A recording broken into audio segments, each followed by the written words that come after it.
15 ઓગસ્ટને ગણતરીના દિવસો બાકી છે. લોકોમાં રાષ્ટ્રપ્રેમની ભાવના જાગે તેવા આશયથી સમગ્ર દેશમાં હર ઘર તિરંગા અભિયાનની ઉજવણી કરવામાં આવી રહી છે.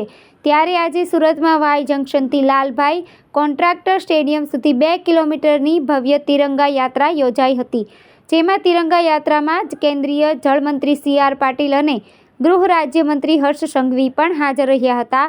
સુરતમાં રવિવારે ડુમ્મસ રોડ પર વાય જંકશનથી લાલભાઈ કોન્ટ્રાક્ટર સ્ટેડિયમના 2 કિલોમીટર સુધી ભવ્ય તિરંગા યાત્રા યોજાઈ હતી. ગૃહ રાજ્યમંત્રી સંઘવી અને સી.આર. પાટીલે યાત્રાનું પ્રસ્થાન કરાવવામાં આવ્યું હતું.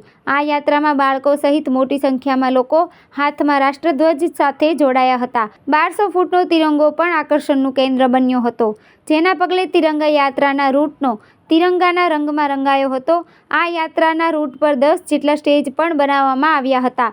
અત્યાર સુધીમાં રાજ્યભરમાં 11 લાખ તિરંગાનું વિતરણ કરવામાં આવેલ છે અને 9 લાખ તિરંગાના વિતરણની કામગીરી ચાલી રહી છે.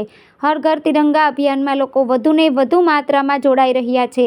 દેશભક્તિને પ્રજ્વલિત કરી રહેલા આ અભિયાનથી સમગ્ર રાજ્ય સહિત દેશભરમાં દેશદાઝ અને રાષ્ટ્રપ્રેમની ભાવના નિર્માણ થઈ રહી છે.